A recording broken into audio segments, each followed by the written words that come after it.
Rajat Gupta was the first foreign-born managing director of McKinsey Consulting.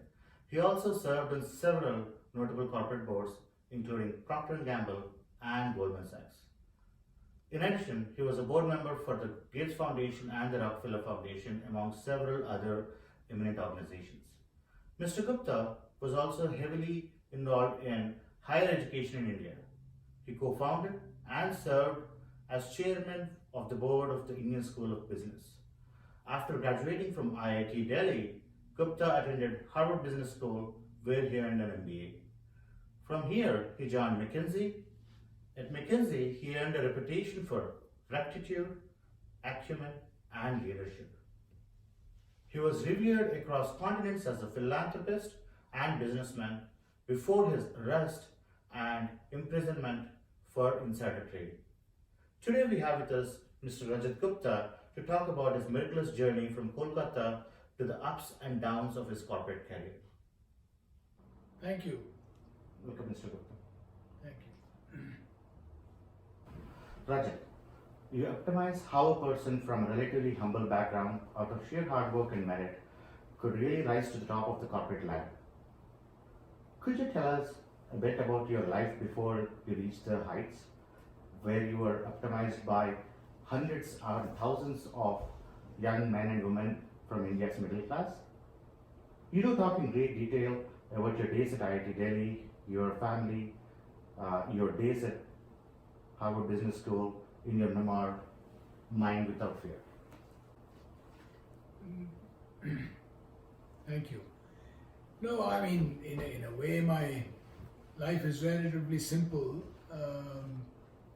As you know, growing up in India, when I was graduating out of high school, you either did medicine or you did engineering. Most of us would go in after some professional degree. So I made the choice of going to maths track and engineering. So if you're going to engineering, you gave the IIT joint entrance exam, and I was selected and went to IIT Delhi. In my IIT years, I would say that not only was I quite active in academics, I was a pretty good student, but I was very active in student governance and in extracurricular activities, especially drama and debating and so on. And when I was graduating from IIT, at that time, either you went into a management trainee job, or you went into engineering, or you went into business school. A lot of people were going, or you went advanced degree in engineering. And I knew that sort of an engineering job wasn't quite a good fit for me, so I decided I would go into management. I applied to a number of management trainee positions and did get some good ones, but I also applied to IIMs and also to some business schools abroad. And in the US, I pretty much was turned down from every business school because I didn't have any experience. I was just applying straight out of undergraduate school. But to my surprise, and I'm always forever grateful that Harvard Business School offered me admission as well as financial aid. So I decided to come there and then join McKinsey. But I would say, looking back, it's a pretty uneventful career. Many people in India would relate to it, going to engineering school or going to do MBA and so on. So that's what I did. One can learn from your book that entering the realm of the best in the world required you to become holistic about your art. Everything you did mattered. Every moment of your life contributed to what you were trying to accomplish. Activities you did, people you spent time with, and how you spent your mornings and evenings. Instead of following the rules set by the society, you built a lifestyle around being true to yourself. Could you give us a glimpse into your life at McKinsey, where you are climbing the ladder of success? Well, McKinsey is first, it's a global partnership, which is quite unique. There are not many partnerships left. but it's also a very meritocratic system where you could summarize it by saying it's sort of up or out. Either you keep growing or you're out. There are no permanent jobs, you don't sit still. So you are in this perpetual state of, unless I can improve myself professionally and grow professionally, then I really should leave. And so in that sense, while it is a collaborative partnership, it is also highly competitive in the sense of that you have to keep going up in terms of what your skill levels and what you're delivering, etc. is. So in that sense, it was a learning experience on how to go from a problem solver to somebody who manages projects, to somebody who gets along with clients and can develop clients and new business and so on. So through my first early years, coming from IIT and HBS, you're generally a good problem solver. That wasn't really the issue. The issue much more was whether you exerted leadership and whether you had interpersonal skills to get along with clients. And since most of the time you were quite different from what either your clients were or your colleagues were, you had to kind of take advantage of that difference. So one thing I'd say is that I didn't necessarily follow the mold of saying, okay, let me wine and dine my clients, or let me play golf with them, or do this or that. It was much more about, my being different, which I was, and sort of taking advantage of the difference. Most of the time, if you're of Indian origin and come from the IITs, they think you're very smart anyways. So we had a sort of a built-in bias. Whether you were smart or not, they thought you were smart. But more important skills were the team building skills, the entrepreneurship, the ability to develop relationships with clients, and so on. For our viewers, would you like to share a little bit more about your formative years? Sure. Some of the things that really stand out, as I said before, I had a fairly uneventful childhood. But the biggest moment came when my father, I was about 15 plus when my father passed away. And my father was a very important figure in my life. He was a freedom fighter and a journalist after independence. And he was a very idealistic person of high thinking and simple living. And when he was quite sick in the last couple of years of his life, I spent a lot of time with him, and he used to talk about his years as a freedom fighter. He was in and out of jails himself. He was 10 years in jails. He was badly tortured, but he never really spoke against the British. So it used to be, he used to always tell me, you can't always control what happens to you, but you can control how you respond. And to respond with forgiveness, with grace, with humility is something that he always preached and practiced himself. So in the early years, some of these things, then my mother passed away shortly thereafter. And so we were 4 siblings. I was the eldest son, and I had a sister who was a year older, a sister who was 2 years younger, and a brother who was 9 years younger. And so we decided, which was very unusual, in that we will stay together and not go out to uncles and aunts and this and that. And we ran a household, just the 4 of us. We invited an elderly aunt to come and live with us. But we stayed as a family unit and so on. And so that was very important learning times in my life.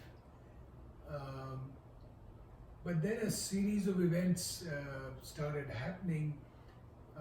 I was, as I said, very involved in extracurricular activities, so developed a more rounded personality. I was in drama and debating and student government and sports and everything. And then a couple of things I learned, it was very interesting. One was I had actually ITC, which was then a very well-known company in India, offered one of the most attractive internships or management trainee jobs. And they came to IIT Delhi campus and they interviewed. There were so many people applying. They did a group interview, like 10 people sitting around a table, and they would pick one for the further round and so on. So I got turned down first. I was not selected amongst them. So after the interview, I went to the gentleman, his name was Ramesh Saveen, who then became a very senior guy at ITC. I said, "You're making a mistake. You should have shortlisted me at least." And he said, "Why?" I said, "Because this is not a way to conduct an interview. You know, you're talking to 15 people simultaneously, and how will you going to be able to assess?"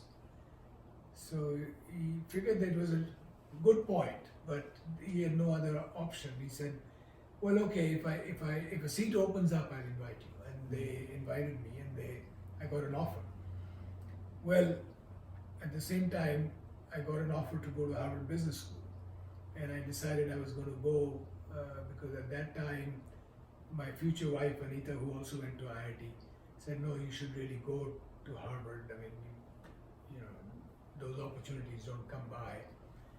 And so I wrote to IITC and said, "No, I'm not coming." They said, "No, nobody's ever turned us down.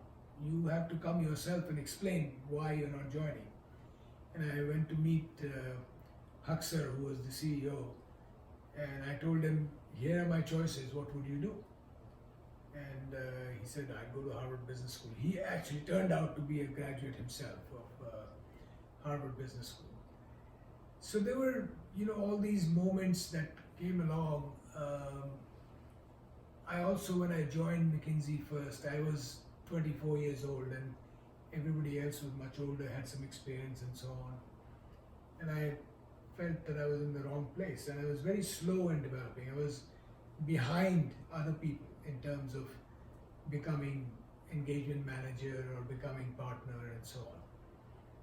And I felt that it was very important to become a better consultant, as I always felt. And it didn't matter to me whether it was I was sort of behind the class, let's put it that way. And I had a chance to go to Scandinavia, and I took it. It was an unusual move because in Scandinavia there's this homogeneous population. I bet they'd never seen a brown-skinned person before. But I took the chance, and as it turned out, I became the head of the Scandinavian office and was very successful in growing that office, which was sort of being in the right place at the right time.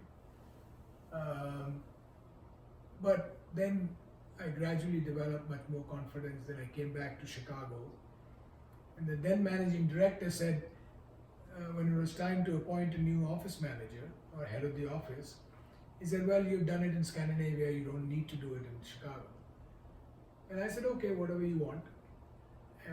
But after a day, I thought about it and I said, "This is unfair on me. If there is a better candidate, fine." So I went back to him and said, "No, I'm not withdrawing myself as a candidate. It's your job to appoint whoever, and you can decide whoever you want to appoint. But don't tell me I should take myself out of contention," which I did. And then he had to appoint me, even though against his sort of better judgment or against his wishes, because I had a lot of support in the partnership there. And I don't think if I had not done that, I would have ever become the head of the firm, because I wouldn't have got the opportunity to manage the Chicago office, which I turned around and made successful. So I think part of it is that you have to be true to yourself. If you feel you should have a particular job, or you can do it well, or you're the best candidate to do it, you should say so. I mean, somebody else's job to make the appointment, but that's not this thing. So I would accept things if they went against me, but I don't want to also not be in the contention, let's put it that way. So there were a lot of these small examples that actually helped me develop my own leadership profile and develop my own, I would say, level of self-confidence in what I could do. In 1954, Roger Bannister did the impossible and broke a four minute mile barrier. In the months that followed, it seemed like runners around the world were suddenly more talented. Dozens of runners started breaking the 4 minute mile barrier. What changed was the belief that running a 4 minute mile was possible. Your success in the West had a similar effect and impact on aspirational Indians who started to dream about making it big in the world scale. What impact do you think professionals from India have had in the West? Well, firstly, I would say I was in the right place at the right time to get the opportunity to lead a firm like McKinsey, which is a very meritocratic as well as a globally recognized firm. I think that Indians, by and large, not only are technically and good in many fields, whether it's computer science or whether it's medicine or whether it's some other field, but I think by and large they're also good interpersonally and they're good team players. They listen well generally. So these are skills that are very important in taking an organization forward. Mm-hmm. So now you'll see that in many institutions at very senior levels, we have people of Indian origin. To the extent that I was fortunate enough to be there in the early days and inspire a lot of people, I feel privileged for that. But I think that we'll see Indians, growing from strength to strength. I mean, if you look at obviously the technology sector today, two of the most prominent CEOs are from Indian origin and some from the IITs and so on. Same is true in the financial world. There are a lot of people who are very successful who have come out of IITs and IIMs and so on. So I think that it did kind of give some inspiration to say it's possible to do. Mm-hmm.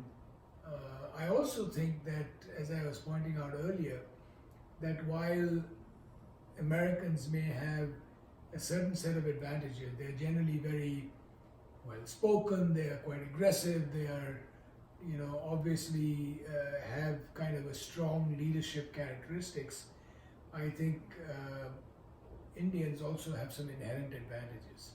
And we talked about kind of their listening skills, their problem solving skills, their ability to suppress their own egos and be humble and work in a team environment to make the organization successful.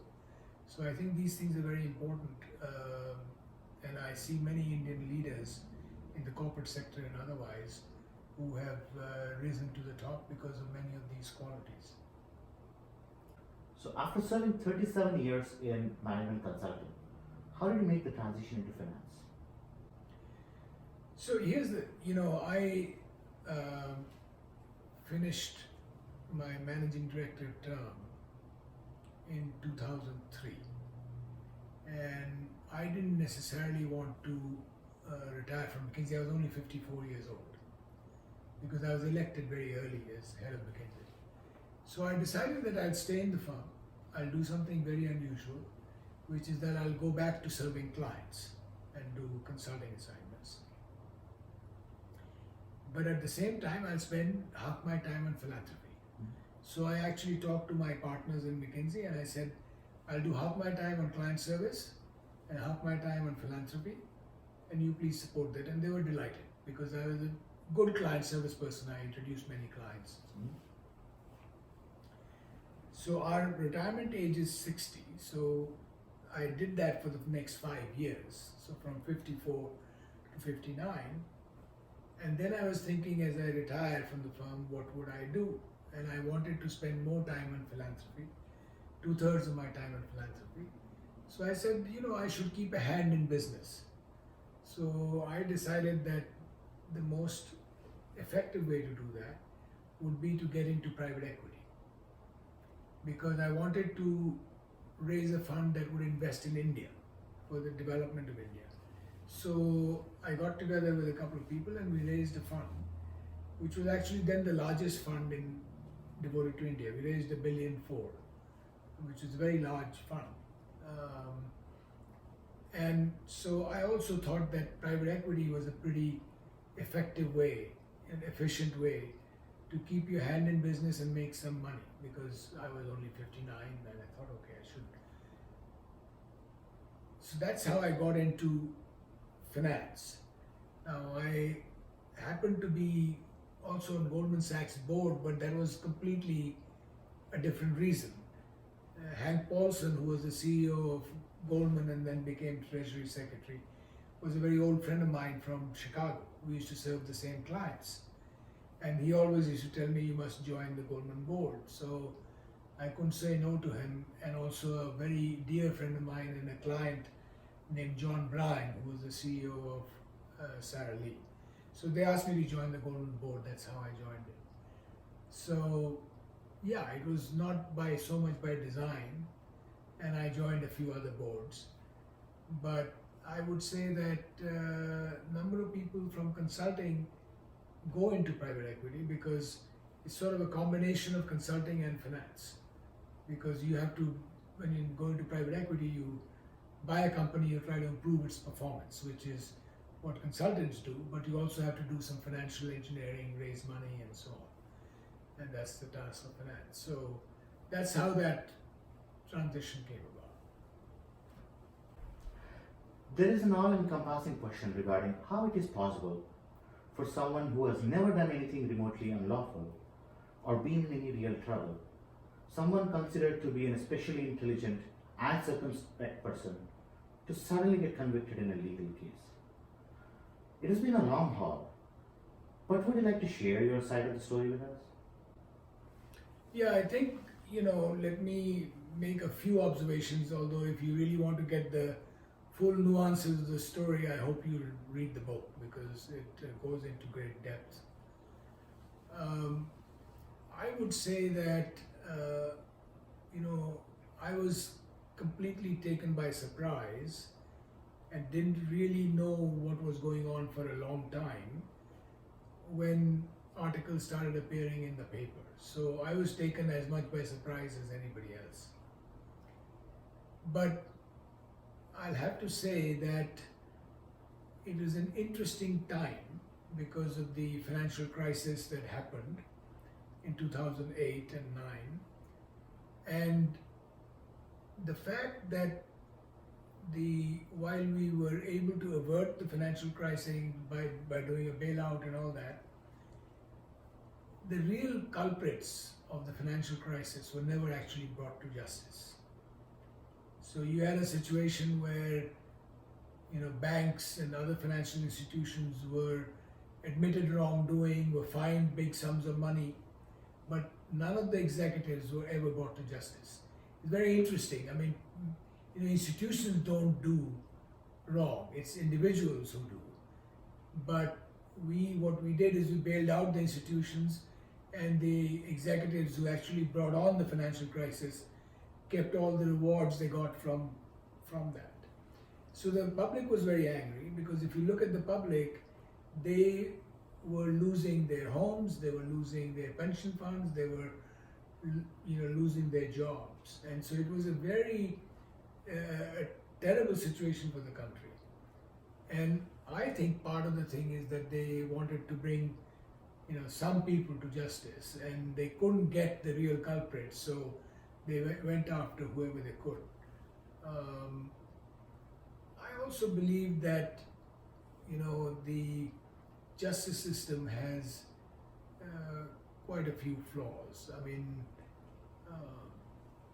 from prosecutorial overreach to the whole idea of plea bargaining, the way they do it, and so on. I can go on. In the book, I talk about fair number of issues with the justice system. I would also say that fundamentally, an insider trading case has to have three things in it. One is that actual information should have been passed, that is market moving. Second, that there ought to be a criminal intent behind giving the information. If you accidentally give it, it's not insider trading. And third, there has to be a substantial consequent benefit as well as quid pro quo. I give you information, you give me money, or some other benefit. Now, in my case, there was none of the three were present. There was some circumstantial evidence about whether I passed information or not. There was no direct evidence, no memos, no recordings, no, anybody testifying that they heard me say something, etc. There was clearly no benefit to the point that they said, oh, the benefit was friendship, which doesn't make any sense. But that's what they said. And, for 40 years I've had inside information. I sat in boardrooms all the time. So the criminal intent, if I had to do something, I would have done it a long time back. They couldn't establish that I had a propensity to, that I had a criminal intent and had a propensity to give information. So given that circumstance, they built a sort of a believable story, but not a true story. And given the circumstances we were in, and a jury that really didn't understand the nuances of the case, they were not financial people, they were mostly lay people, school teachers and babysitters and so on. And the government pretty much outsmarted my lawyers, I would say, and put on a good story, but which was not really true. You've been involved in various advisory and philanthropic roles that leverage your formidable experience. You advised Bill and Melinda Gates Foundation and the United Nations, co-founded ISB, American Indian Foundation, and PanIIT. How do you plan to spend your valuable time for the benefit of society? What philanthropic causes are dear to your heart? Well, let me start by saying I always believed that business is a force for good, and business also operates at the permission of society. You can't operate a business unless society gives you permission to do that. Therefore, business has an obligation to actually give back to society. I also believe that business has a certain set of skills that are very important in solving many of the most difficult societal problems. So my objective always was to try to give back to society with the experience and skills I had. So the first thing I started was the Indian School of Business. I also believed that it was very important to build institutions that outlast you. That means you'll be able to, if you create something worthwhile, then it will keep on helping people many, many years and decades later when you're no longer there.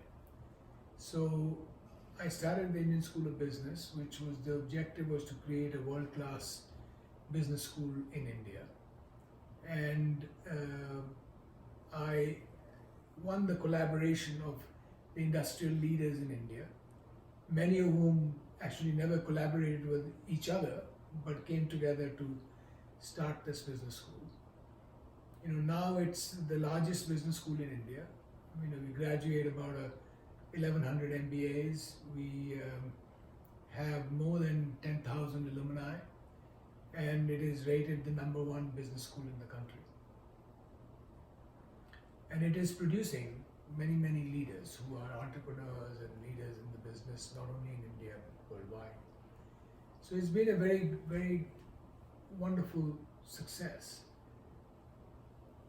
I remember, I'll tell you a small story. When I was coming back from one of the graduations of the Indian School of Business, I used to sit on the board of the Harvard School of Public Health. So there was a board meeting just as I came back, and I was having breakfast with the dean. And I was telling him the story of ISB. I said, he's doing so well, and etc., etc. He said, well, it's very easy to start a business school. If you really want to make a real contribution to the country, you should start some schools of public health. And I said, to him, okay, if you'll help me, then I will make an effort. And as I got to know more about public health, I really found out how true it was, what he was saying. Because, health and education are both fundamental rights. Unless you have good health, you'll never be able to realize your full potential. And if you look at the state of the health of the country in India, it's really quite poor. And it's not because we don't have great surgeons and we don't have great hospitals, we have that. But that's not the real health. The real health is the preventive and promotive health and good health practices, so you don't get sick. In a poor country, you can't afford to get sick and then cure them. You have to make sure you don't get sick to begin with. So I started something called the Public Health Foundation of India, which now operates 5 schools of public health and has about several hundred researchers, and it's the place to go to for public health. So that sparked my interest in public health. I also got very involved with the Bill and Melinda Gates Foundation on a number of their health initiatives, including AIDS and prevention in India, the initiative called Avahan. That also led to my interest in becoming a board member. I was a founding board member of something called the Global Fund for AIDS, Malaria and Tuberculosis.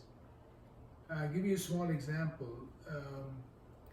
At that time, in the early part of this century, there were like 1 million children died of malaria. So we built a coalition of the Global Fund, the World Bank, the Bill and Melinda Gates Foundation, and UNICEF, etc., to create an initiative to really reduce that malaria deaths, because we knew how to solve it. I mean, it was simple solutions: to sleep under bed nets, insecticide impregnated bed nets, to deliver modern medicine, which was ACTs. The key issue was actually a logistics problem. How do you get several 100 million bed nets distributed in Africa in every small village and make sure that everybody was sleeping under bed nets? Anyway, we had to bring a lot of business skills to it, work with the countries, came up with plans, implemented them, and today the malaria deaths are 400,000 or less. So save an enormous number of lives. So I became very passionate about public health and different issues because I think it can have tremendous amount of impact. I would say that going forward, again, education and health are passions of mine, and I want to spend time in those 2 areas, but I also am going to spend some time on reform of the criminal justice system in this country. I believe that it is quite broken. It needs to be much improved. Lots of people are suffering. We have the largest incarcerated population in the world. By some estimates, there are 80 to 100 million people in this country who are affected by some family member or somebody close incarcerated, and all the issues that come with that. So that's another issue I want to spend some time. In his poem, Where the Mind is Without Fear, Tagore articulates the India of his dreams. You've shared that dream with him and have worked tirelessly to make it a reality. What would it take for the youth of the country to realize that dream and take control of both external and internal challenges? Well, I think first let me back up a little bit and say why I picked that as the title of the book. Partly because Tagore is a favorite author of mine. This poem is in a collection of poems called Gitanjali, and I love that collection of poems. He won the Nobel Prize on it. My eldest daughter, I named out after that collection of poems. She's named Gitanjali. But the reason for picking that particular poem is that one should lead life without fear. And while that's an aspirational goal, throughout these difficult times I had, I must say that while most of the time I could, I was unafraid. There were times when I was, and there was times when it failed me. Like, I talk in the book about why I didn't testify and so on. And when fear overcomes you and you don't do quite the right thing. So that was the reason for picking the title. But your question is about, yes, that poem describes a aspirational part of what Tagore thought the country should be. And I think that it's always, one can, as you work, there are 2 or 3 things that I have picked up in my journey. One is really a lesson about karma yoga, right? Which is to say, you have a right to work, not to the fruits thereof. So you should really do it because it's the right thing to do and not worry about the results. And I always tell people you should, be emphasizing your own professional development rather than your career development. Don't worry about whether you got a promotion or not. Worry about whether you became a better scientist, a better consultant, a better thing. Invest in yourself, do the right things. So the first task I would say to the young people in the country is to actually become real karma yogis. Invest in yourself, become better. Second thing I would say is that, focusing on oneself only gets you so far. You have to work with other people. So work in teams, make other people successful. If you make other people successful, they in turn will make you much more successful. A third thing I would say is, which goes back to it, which is this sense of sort of detachment from just serving your own goals. It is much better to serve something that is larger than yourself. And you kind of get detached from the sort of the material world around you. You do it because it's the right thing to do for others, and that gives you a lot of satisfaction. So these kinds of thoughts, basically, if our young people sort of assimilate that as a life philosophy, I think then they will not only do well for themselves, but they will actually give back to their country and make it more successful. Thank you so much, Rajat, for your time, Thank and you. wish you good luck. Thank you.